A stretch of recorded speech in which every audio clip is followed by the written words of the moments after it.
Bonjour à tous, ici Yann de Flow System Trading, j'espère que vous allez bien. Bienvenue dans cette analyse du DAX du lundi 1er octobre. Donc tout d'abord, je fais juste un tout petit point rapide sur moi. Vous êtes nombreux à me demander des messages, enfin à m'envoyer des messages, pardon, en me demandant comment ça va. Écoutez, ça va, ça pourrait aller un peu mieux, mais ça va. J'étais opéré il y a 2 jours, donc en urgence, voilà, mais tout va bien, ça va. Je dois y repasser, donc je vous tiendrai au courant, parce qu'il y aura sûrement des petites modifications dans le planning. Voilà, sinon tout va bien. Un peu fatigué, mais tout va bien. Donc écoutez, on revient sur le DAX, hein. En hebdomadaire, écoutez, ça n'a pas beaucoup changé. On voit que la bougie hebdomadaire de la semaine dernière, bon, était pas terrible, terrible. C'est pas elle qui a fait changer la situation, c'est pas elle qui a cassé des niveaux. Donc bon, pour l'instant, en hebdomadaire, on reste toujours sur le même esprit, on va dire, d'accord.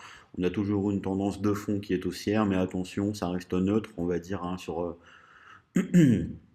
ça reste neutre ici, hein. Voilà, à partir d'ici, ça reste neutre. On a des plus hauts qui font des plus bas qui font des plus hauts. Donc bon, pour l'instant, ça reste neutre, mais on a quand même une dominante haussière, on va dire, en tendance de fond. Ça, c'est indéniable. Après, fait beaucoup plus intéressant au journalier. On a eu notre fameux pullback baissier qui était pas facile quand même, l'air de rien, parce que ça a quand même beaucoup cafouillé, ça a beaucoup titillé ici, c'est pas parti rapidement. Mais voyez, on a eu, bon, comme ici, hein, ce précédent, un début de pullback baissier. Voilà, donc ça c'était le fait intéressant. Après, jusqu'où ira-t-il? Eh ben, écoutez, c'est une bonne question. Pour l'instant, on ne sait pas trop. On sait que le prochain niveau important en journalier est ici. Est ici.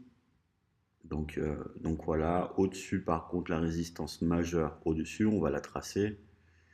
Et ici. Voilà. Donc en journalier, on a une résistance majeure ici. Et puis le support, le prochain support sera là. Et puis ensuite, vraiment, si on va en bas, ça on verra. Ce sera plutôt cette zone. Donc là, clairement, on est baissé, hein, c'est indéniable, hein. Vous voyez, les plus hauts font des plus bas, les plus bas font des plus bas. On a un pullback confirmé ici, hein, par une stochastique, hein, qui se croise en bas.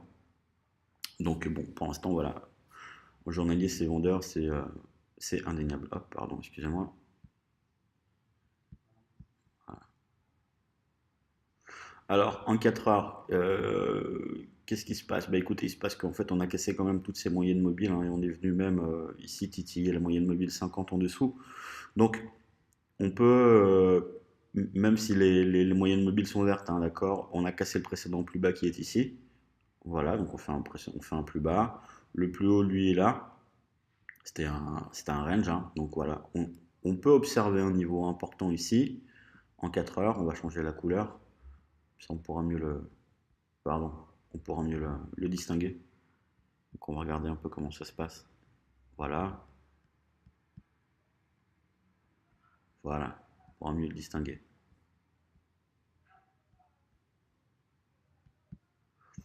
Donc, on observe un niveau en 4 heures ici. On observe aussi, en fait, en dessous, un niveau en 4 heures ici. Alors, il faut faire attention parce que ça reste un tout petit niveau. C'est pas non plus un niveau extrêmement important. C'est un niveau intermédiaire. Il ne faut pas que celui-ci nous empêche de vendre, hein, ou de trader. Celui-ci du dessus, peut-être, oui, un peu plus déjà. Mais bon, celui du dessous, non. C'est pas un niveau qui est extrêmement, extrêmement important. Voilà. Donc, vous voyez qu'en fait, on est quand même dans une configuration journalière baissière. D'accord? Donc, on a cassé ce range. C'était une belle zone importante, hein. Voilà. Donc, on a cassé le but. Voilà. C'est vraiment de retourner sur 11 009. Alors, c'est uniquement technique. Voilà. D'accord. Il faudra faire très attention au fondamental. Mais, euh, mais voilà. Donc, on va voir aussi en 1 heure un petit peu comment. Donc, en 1 heure, on est repassé rouge, on a cassé vraiment toute cette zone, les moyennes sont passées rouges, les plus hauts font des plus bas, les plus bas font des plus bas. Donc bon voilà, donc alors techniquement c'est intéressant. Euh, cette zone était vraiment une très très belle zone à vendre. Bon, le problème c'est que ça s'est passé cette nuit. Euh, pour moi cette zone est vraiment une zone très très intéressante. Là pour l'instant on est ici ce matin, on cote 12 262 et on est au milieu de nulle part comme vous pouvez le voir. C'est-à-dire qu'on est au milieu de deux zones, une zone orange et une zone bleue. Ouais, vraiment au milieu de nulle part. C'est-à-dire que si on intervient, il va falloir faire très attention si on garde ses trades ou pas. D'accord? On va être un peu limite, on va dire, pour garder ses trades, puisqu'on n'intervient pas sur une zone importante. On n'intervient pas sur une zone importante. Donc on ne va pas pouvoir garder nos trades très très très très très longtemps pour l'instant, je pense. Voilà, il faudra vraiment essayer d'intervenir sur des zones beaucoup plus importantes, comme celle-ci par exemple. Voilà, si on remonte sur 12 003, bon là ce sera intéressant d'essayer de prendre un short techniquement propre, avec un stop pas trop loin pour pouvoir aller chercher au moins 12 210 puis 12 100. Voilà. À l'inverse, si le cours remonte à l'open et qu'on casse en tout ça et qu'on passe au-dessus de 12 330, eh bien écoutez, on cherchera un achat pour aller récupérer 12 450. Pour moi, aujourd'hui, c'est cette zone qui est importante. Cette zone nous permet vraiment de rentrer dans un trade intéressant qui permet d'aller chercher soit l'achat 12 400, alors pas 12 450, 12 430 à l'achat, soit pour shorter, pour aller chercher les 12 215. Voilà, pour moi, c'est vraiment une zone de day trading qui est intéressante. Si jamais on n'arrive pas à récupérer cette zone dans la matinée à l'open de 9h à 10h30, on va dire à peu près, puisque ce sont les horaires intéressantes pour prendre position sur le DAX, eh bien, écoutez, ça se fera en scalping. Voilà. Donc pour l'instant, vous avez ma zone. Ma zone, c'est vraiment celle-ci. Euh, Soit je la paye si ça casse par le haut, soit je la vends. Si jamais on n'y arrive pas, bah écoutez, je ferai du scalping ce matin. Enfin, ce matin.